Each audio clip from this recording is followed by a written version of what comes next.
You've heard of the golden horn of plenty, traditional symbol of prosperity and of good things bestowed upon mankind.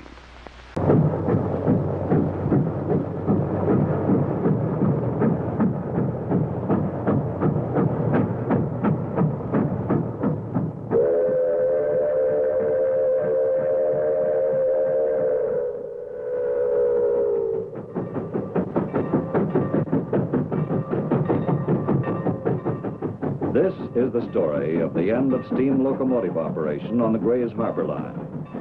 But before we haul logs on the railroad, let's look at logging. Big timber is felled and bucked in the Camp 3 area of the Wishkah River watershed, north of Hoquiam, Washington.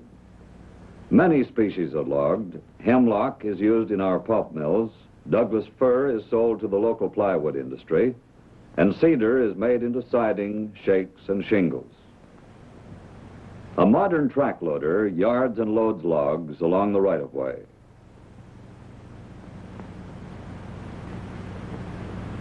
After the truck is loaded, it leaves for the transfer, and another truck takes its place. The truckloads are transferred to rail cars for the 44-mile train trip to the Tidewater dump. Rayonier's off-highway trucks transfer their load at the forest end of the rail line. These trucks have wider bunks than are permitted on the state highways and can, therefore, haul much larger loads. The Crane Creek transfer was designed and built by Timber Division engineers. The truck moves in under a bridge crane parallel to the track. Bars are placed under the logs, and the entire load is lifted from the truck and placed on the rail car. Steel straps bound around each load prevent the heavier logs from sinking when they're stored in the water.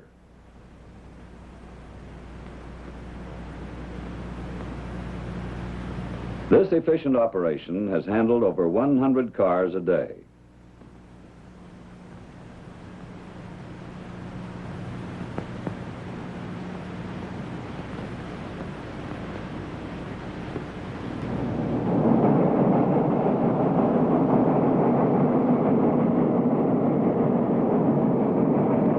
The new Prairie River Bridge is a great improvement over the old piling bridge it replaces, and is one of the many roadbed changes required in the conversion to diesel engines, whose weight is more concentrated than the steam locomotives.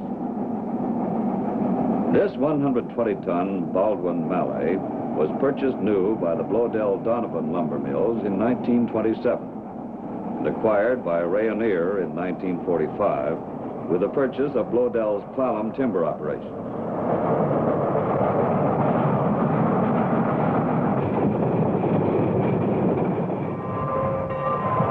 This is Camp 14, the oldest logging camp in the Grays Harbor area. The bunkhouses and other buildings are built on rail cars. Back in the old days, to move camp, they hooked everything onto an engine and moved up to new logging areas and lived close to the job. Camp 14 is only in partial use at the present time, but for historical interest, it's one of the show places of the area. Soon it will be abandoned.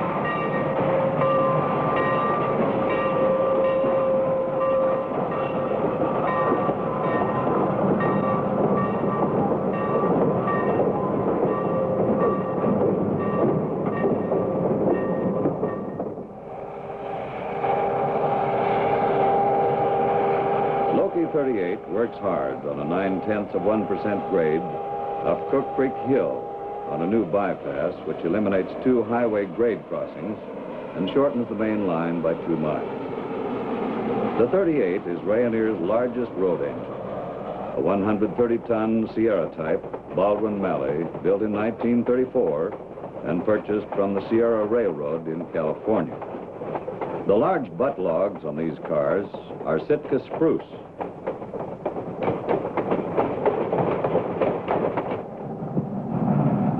The rule book sets an 8-mile-an-hour speed limit across the Hump Tulips Bridge, but apparently the engineer has forgotten.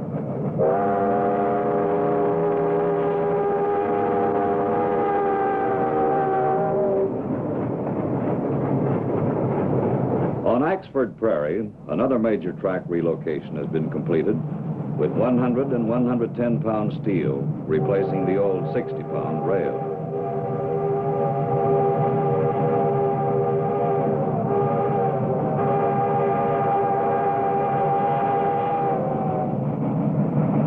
.38's beautiful and distinctive whistle was truly a trademark of an era.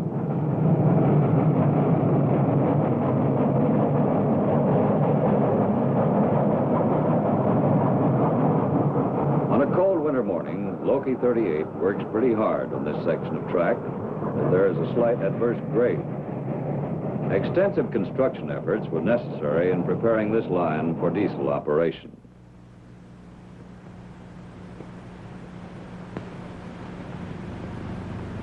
Many items of heavy equipment were used during the construction of the Cook Creek and Axford Prairie bypasses. But times have changed.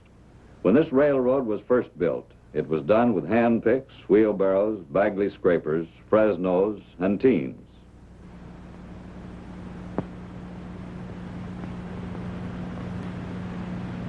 This is engine 14 again, and on this particular day, she's being used on a gravel train. The gravel is spread on the newly constructed grade to form a firm foundation for the ties.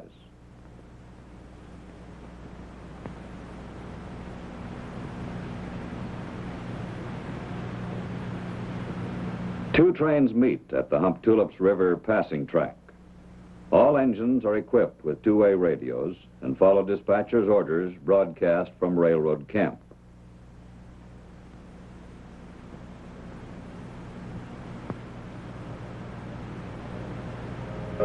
Engine 70 is also on a gravel run. She is a saturated steam 70-ton Baldwin Mikado type built for the Polson Logging Company in 1922. When number 70 was built, she was a big logging engine, but compared to the replacement diesels, she is a mere toy.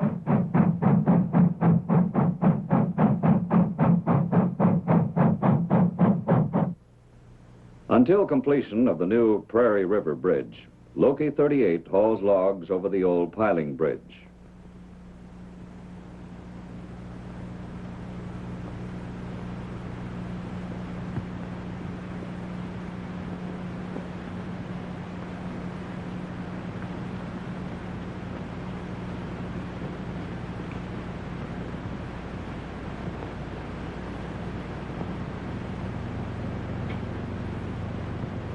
Prairie River normally looks like a small creek, but when warm rain melts the snow, runoff is high, and it becomes a raging torrent, needing a substantial bridge to guard against the stream taking the grade away.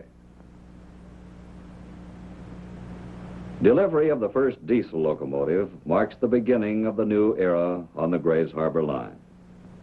Rayonier's railroad has no physical connection with the Northern Pacific line serving Grays Harbor, so engines must be barged up the Hoquiam River and put onto the company line.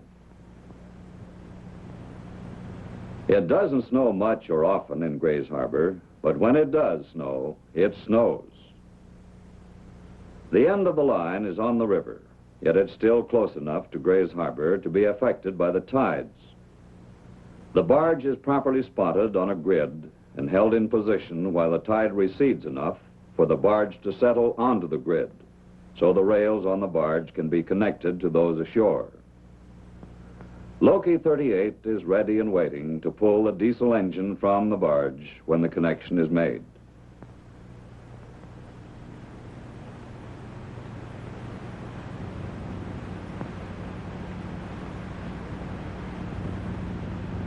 The rail connection will be made as soon as the barge drops another inch.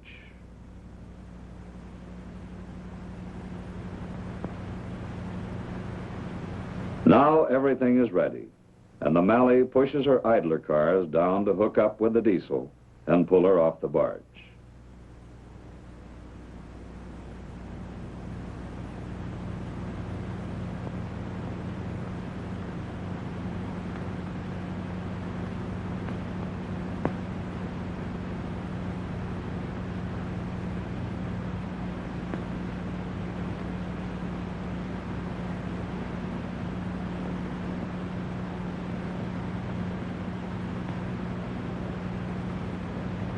And off she comes onto the Rayonier line, as ordered.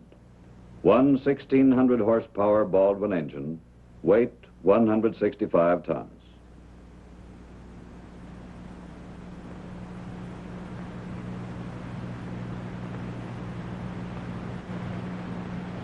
That man in the white coat, heaving a sigh of relief, is a representative from our insurance underwriters. Except for occasional sunny moments, 38 hauls the new diesel into railroad camp through a continuing snowfall. And the master mechanic has had a cold first ride on the diesel.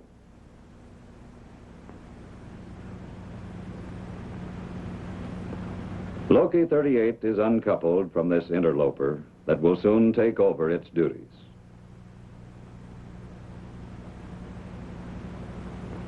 Engine 14 moves up to push it into its berth at railroad camp for servicing. Silent sentinels, the 90 and the 120, stand forlornly in the cold. March 31st, 1962, the day the steam engines, represented by the 90 and the 38, make their symbolic last run, and the new diesels are dedicated. Visiting dignitaries, including the State Land Commissioner, State Forester, and other state and company officials, will ride in the cab of the 90 on her last run. Feather bedding, perhaps. The pre-dedication publicity mentioned that the State Land Commissioner would be the engineer on the 90 for her last run. And here her regular engineer, who apparently took this statement literally, dismounts with a worried look on his face to find out if this is true. Had he not been assured that his hand would be at the throttle, he probably would not have climbed back on the engine. The executive vice president of Rayonier mounts the 90 for her last run.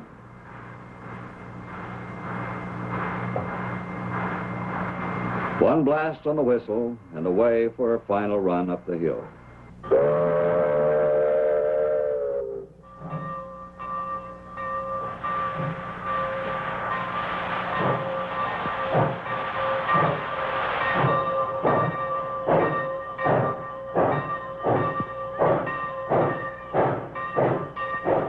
The 90 is a Baldwin Mikado type 90-ton superheat engine, which gives her a sharp staccato exhaust.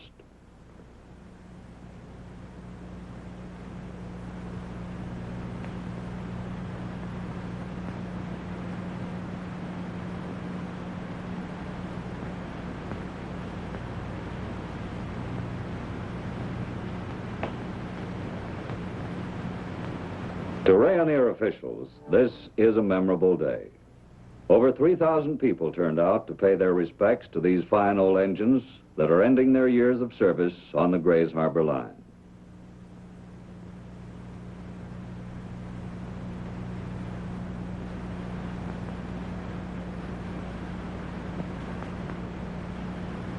The small fry have quite a day for themselves, too, as they're permitted to spend a good deal of time on the engines. An occasion such as this would not be complete without some words of tribute being paid to these engines for their many years of service to the company. Words echoed in silent tribute from the rail buffs looking on.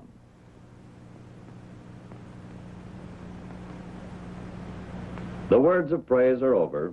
Old number 90 is unhooked from her train and run into a siding as the new diesel 90 moves in and takes over.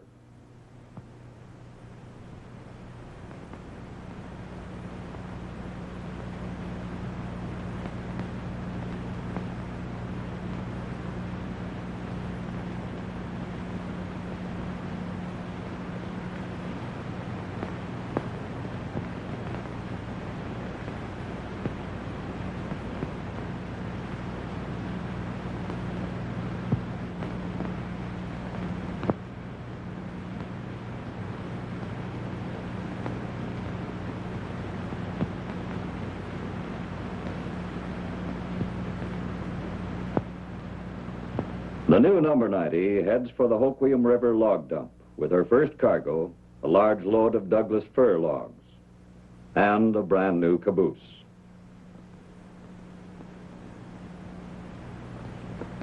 Mallee 38 has been waiting about a mile down the grade for the 90 to leave the dedication site. She is not used to stomping on a hill and had a little trouble getting started up the grade. But being a tough old girl, she brings her 50 cars to a halt alongside the dedication stand. Camera fans not missing a turn of her wheels.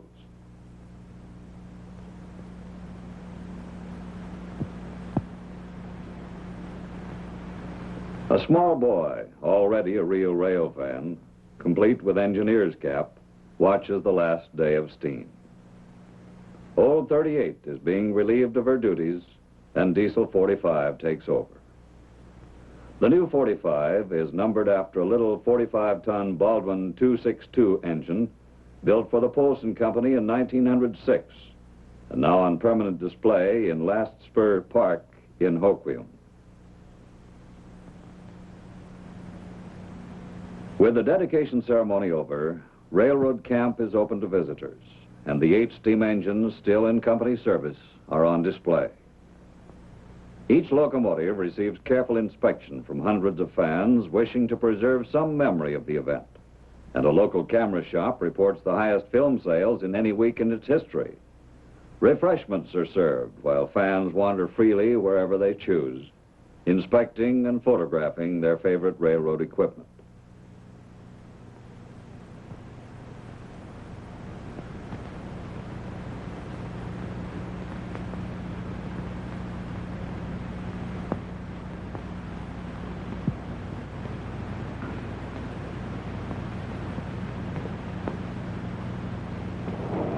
$120, $111, $110, the 2 spot, $70, $38, $14, $90. Beautiful souvenirs of a bygone age. The fantastic, roaring, hissing, earth-shaking, horse-scaring monsters of steam railroading are now all shuffled into the boneyard of history, along with the horse cavalry and clipper ships. But they are not forgotten. From old-timers who know steam lokies from their own experience, to future generations who must come to love them through the perspective of time, they remain priceless, revered symbols of a dynamic age, an age of growth and progress and challenge, an age that was railroading.